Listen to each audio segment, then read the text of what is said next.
사도신경 하심으로 신앙 고백하겠습니다.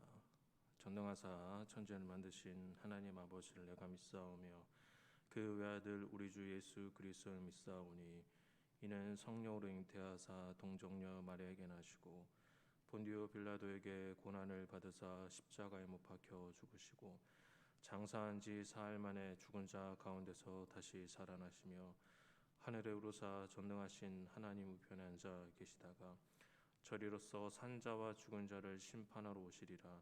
성령을 믿사오며 거룩한 공회와 성도가 서로 교통하는 것과 죄를 사하여 주시는 것과 몸이 다시 사는 것과 영원히 사는 것을 믿사옵나이다. 아멘. 찬송가 220장 드리겠습니다. 220장입니다.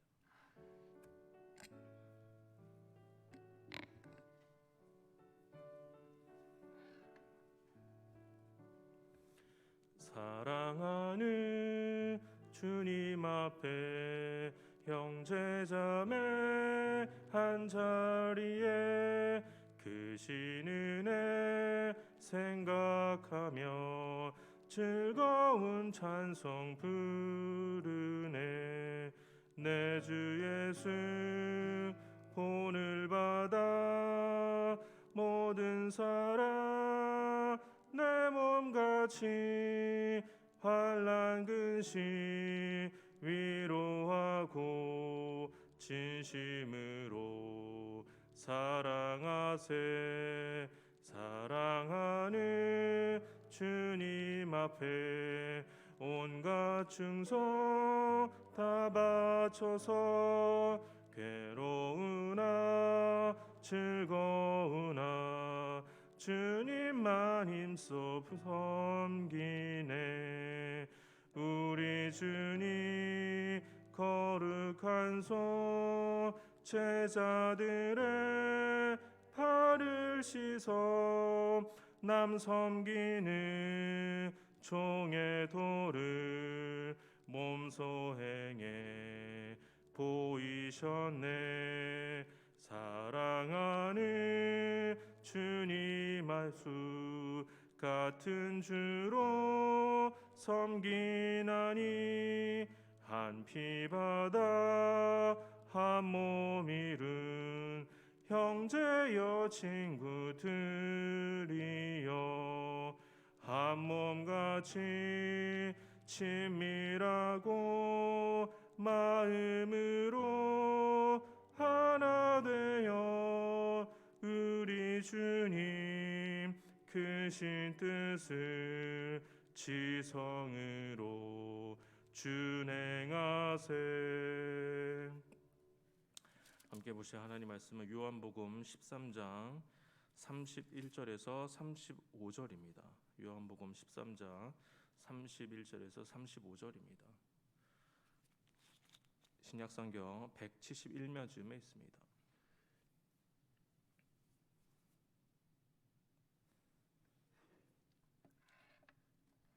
제가 읽도록 하겠습니다. 그가 나간 후에 예수께서 이르시되 지금 인자가 영광을 받았고 하나님도 인자로 말미암아 영광을 받으셨도다. 만일 하나님이 그로 말미암아 영광을 받으셨으면 하나님도 자기로 말미암아 그에게 영광을 주시리니 곧 주시리라. 작은 자들아 내가 아직 잠시 너희와 함께 있겠노라. 너희가 나를 찾을 것이나 일찍이 내가 유대인들에게 너희는 내가 가는 곳에 올 수 없다고 말한 것과 같이 지금 너희에게도 이르노라. 새 계명을 너희에게 주노니 서로 사랑하라. 내가 너희를 사랑한 것 같이 너희도 서로 사랑하라. 너희가 서로 사랑하면 이로써 모든 사람이 너희가 내 제자인 줄 알리라. 아멘. 오늘 말씀의 상황은 예수님께서 십자가를 지시기 전 마지막 밤에 있었던 일입니다. 마지막 밤 예수님과 제자들이 그 유명한 최후의 만찬의 시간을 보내고 계시는 것입니다. 그런데 31절에서 조금 이상한 상황이 생깁니다. 31절입니다. 그가 나간 후에 예수께서 이르시되 지금 인자가 영광을 받았고 하나님도 인자로 말미암아 영광을 받으셨도다. 31절 상반절에 그가 나간 후에라고 말하고 있습니다. 여기에서 말하는 그가 바로 가룟 유다입니다. 가룟 유다가 모임 중에 나가 버렸다라는 것입니다. 그렇다면 가룟 유다는 왜 모임 중에 자리를 뜬 것입니까? 우리가 잘 알다시피 사단이 예수를 팔 생각을 가룟 유다의 생각 속에 넣었고, 가룟 유다는 그것에 미혹되어 예수님의 베푸신 성찬과 세족식에 참여하여 특별한 은혜를 경험하고서도 자기 목적을 위해서 나갔던 것입니다. 이렇게 가룟 유다가 자기의 목적을 이루기 위해 나가면서 이제는 예수님이 택한 충성스러운 제자들만 남게 되었습니다. 그리고 이 남은 제자들에게 예수님께서 몇 가지 가르침을 내리고 계시는 상황입니다. 첫 번째 가르침은 하나님의 영광에 대해서 가르쳐 주십니다. 가룟 유다가 나가자마자 예수님께서는 이렇게 말씀을 하십니다. 31절 하반절을 보시면 인자가 영광을 받았고 하나님도 인자로 말미암아 영광을 받으셨도다.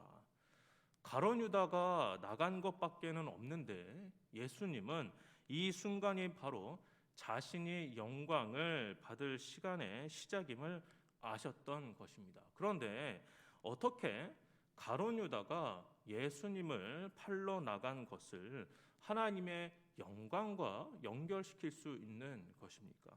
우리는 영광이라는 단어를 생각할 때 인간적인 성공과 연결지어서 생각하는 경향이 강합니다. 잘 되는 것, 성공하는 것, 1등이 되어 최고가 되는 것이 하나님을 영광스럽게 여긴다라고 생각할 때가 있습니다. 이러한 생각이 100% 잘못되었다라고 말할 수는 없지만 만약 이러한 것이 영광의 전부다라고 생각을 한다면 우리는 오늘 본문에 나타난 예수님의 말씀을 잘 이해할 수가 없습니다. 예수님은 곧 제자에 의해서 배신을 당할 예정이고 순환을 당하실 것이고 그리고 십자가 위에서 비참하게 돌아가실 예정인데 인간적인 성공과는 거리가 먼 비참한 최후를 맞이하셔야만 합니다. 그런데 비참한 상황을 앞두고 있는데 어떻게 자신이 영광을 받았고 하나님도 인자로 말미암아 영광을 받았다라고 말씀하시는 것일까요?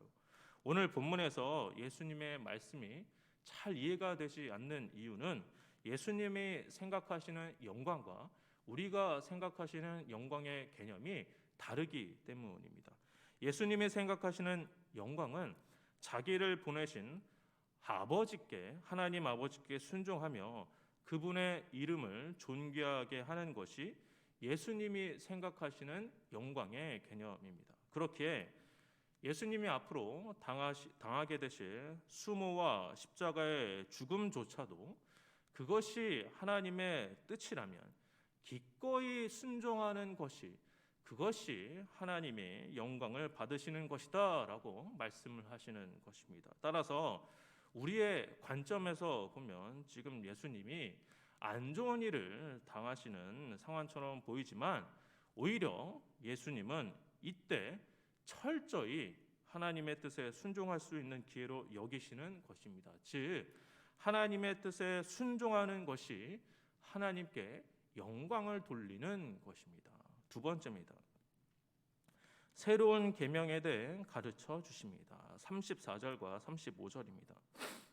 새 계명을 너에게 주노니 서로 사랑하라. 내가 너희를 사랑한 것 같이 너희도 서로 사랑하라.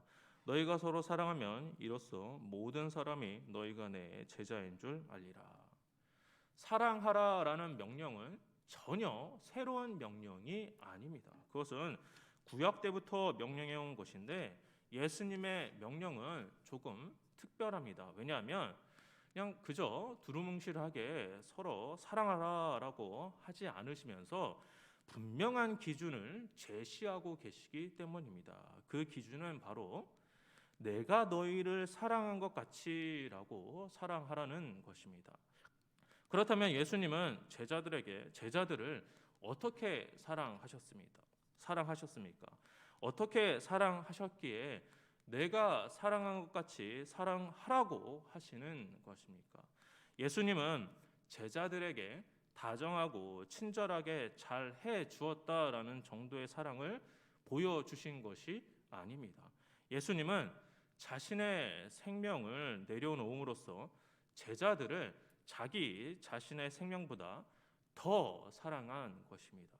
우리는 예수님의 크신 사랑을 십자가의 죽음을 통해서 알 수가 있습니다. 십자가에 대신 돌아가심으로 말미암아 사랑의 절정을 우리에게 몸소 보이시면서 가르쳐 주신 것입니다. 이렇게 희생적 사랑에 근거하여 예수님은 제자들에게 서로 사랑하라고 요구하고 계시는 것입니다. 만약 예수님이 희생적 사랑을 보이지 않은 상태에서 우리에게 그저 사랑을 요구하셨다고 한다면 그것은 그저 공허한 외침 그 이상이 될 수가 없습니다.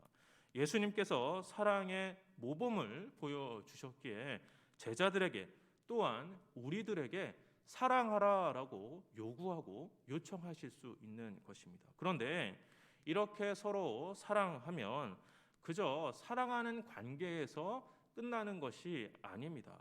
서로 사랑하게 되면 다른 이와 구분이 되는데 35절 하반절에 나와 있듯이 모든 사람이 너희가 내 제자인 줄 알게 된다라고 말씀을 하십니다. 즉 우리가 예수 그리스도의 제자라는 것을 알리는 방법은 어떻게 보면은 단순합니다. 서로 사랑하면 우리가 예수 그리스도의 제자라는 사실이 증명이 된다라는 것입니다. 그런데 이 사랑이 말처럼 쉽습니까? 더욱이 예수님처럼 사랑한다라는 것이 이게 쉽다라고 말할 수 있습니까? 믿지 않는 사람들도 서로 사랑은 합니다. 하지만 내가 할 수 있는 범위와 수준에서만 사랑을 합니다. 내가 할 수 있는 만큼만 하는 것입니다. 그런데 예수 그리스도의 사랑은 그리고 우리가 해야 하는 사랑은 그 정도의 사랑을 이야기하는 것이 아닙니다. 내 형편이 수월하지 않을 때 도와주고 나에게 상처를 준 이에게 오히려 선대를 해주며 나 자신보다 남의 행복을 더 힘쓰는 것입니다. 내가 할 수 있는 사랑의 범위와 크기를 훨씬 넘어서는 것입니다. 분명히 이러한 사랑은 말로는 쉽지만 실제로는 매우 어렵습니다. 그러나 어렵다고 우리가 포기할 수 없는 이유는 단 한 가지, 그것이 예수님의 가르침이기 때문입니다. 성문교회 성도 여러분, 우리는 예수 그리스도의 가르침과 그 삶을 따르는 사람들입니다. 그리스도께서는 하나님의 영광을 위해서 죽기까지 복종을 하셨습니다. 또한 자기의 목숨을 내어줄 만큼 제자들을 사랑하고 그들을 섬기셨습니다. 우리의 모범이 되시는 예수님이 저와 여러분에게 예수님과 같이 사랑하시기를 원하십니다. 물론 그것이 매우 어려운 일이지만 우리가 예수 그리스도의 제자가 되기를 원한다면 우리도 예수님의 사랑을 따르며 내가 할 수 없는 한계와 범위를 넘어서는 사랑을 우리가 사모해야 할 것입니다. 내 한계를 넘어서는 사랑이 쉽지 않겠지만 사랑의 마음을 구하고 성령의 역사를 사모하여 사랑할 수 있는 사람만 사랑하는 것이 아니라 사랑의 범위와 한계를 초월하여 사랑하고 섬기는 삶을 살아내어 제자로서의 삶을 살아가시는 성문교회 성도님들 되시기를 주의 이름으로 축원합니다. 기도하겠습니다. 사랑과 은혜가 충만하신 아버지, 예수 그리스도께서 죽기까지 순종하신 것을 우리 또한 하나님의 영광을 위해서 순종하는 삶을 살 수 있도록 도와주시옵소서. 우리에게 이득이 되고 우리에게 이익이 되는 것에만 순종하는 것이 아니라 그것이 기꺼이 하나님의 뜻이라면 온전히 순종할 수 있는 마음을 우리에게 허락하여 주시옵소서. 그리고 주님이 사랑하셨던 것처럼 우리도 서로 사랑할 수 있는 마음을 우리에게 허락하여 주옵시고, 내가 사랑할 수 있는 것만 사랑하는 것이 아니라 사랑의 한계와 범위를 넘어서는 사랑을 할 수 있도록 우리 마음을 열어 주시옵소서. 감사드렸고 예수님의 이름으로 기도합니다. 아멘. 하늘에 계신 우리 아버지여, 이름이 거룩히 여김을 받으시오며 나라의 마옵시며 뜻이 하늘에서 이루어진 것 같이 땅에서도 이루어지이다. 오늘날 우리에게 일용할 양식을 주옵시고, 우리가 우리에게 죄 지은 자를 사하여 준 것 같이 우리 죄를 사하여 주옵시고, 우리를 시험에 들게 하지 마옵시고 다만 악에서 구하옵소서. 대개 나라와 권세와 영광이 아버지께 영원히 있사옵나이다. 아멘. 들으신 말씀 기억하며 같이 기도하도록 하겠습니다. 첫 번째입니다. 순종하는 삶을 통하여 하나님께 영광 돌리는 삶을 살게 하옵소서. 두 번째입니다. 예수 그리스도를 본받아 내가 할 수 있는 사랑을 넘어서는 사랑을 할 수 있는 마음을 허락해 달라고 기도하시기 바랍니다. 세 번째입니다. 코로나 확산과 감염 속에서 불안한 마음을 갖지 않고 굳건한 믿음으로 나아가게 해달라고 기도하시기 바랍니다. 네 번째입니다. 몸과 마음이 어려운 성도님들 위해서 기도하시기 바랍니다. 그리고 각자 개인 기도하시고 돌아가도록 하겠습니다. 기도하겠습니다.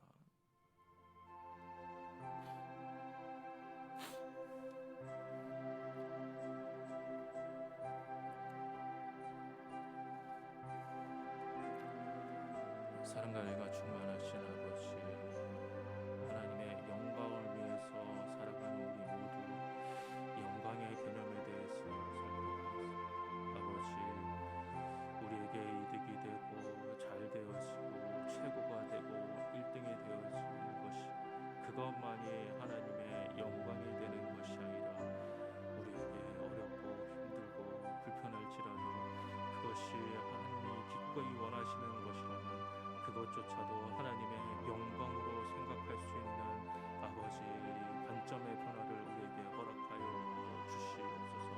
예수 그리스도께서 순환을 감당하시고 십자가에 못 돌아가시는 것조차도 하나님의 영광으로 생각하셨던 것처럼 우리 또한 어떤 상황에 따라서 우리가 각기 달리 생각하는 것이 아니라 하나님께서 원하시는 것을 생각하며 그것에 따르며 순종하는 것을 하나님의 영광이라고 여기며 살아가는 우리 모두가 되게 하여 주시옵소서. 아버지, 서로 사랑하라고 말씀하셨던 주님, 사랑하는 것이 쉽지 않음을 고백합니다. 내가 할 수 있는 것만 사랑하고 싶은 마음이 있고 내가 할 수 있는 것에 선을 긋고 그 안에서만 사랑하고자 하는 생각을 우리가 갖고 있습니다.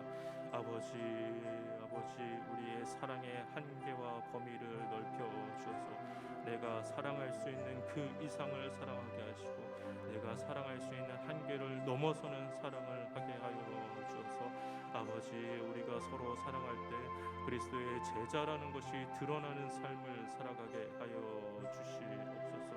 아버지, 우리에게 사랑할 수 있는 마음을 허락하여 주옵시고 우리가 서로 사랑할 수 있도록 우리 마음을 주님께서 움직여 주셔서 사랑하는 것이 부끄럽지 않고 어색하지 않는 마음을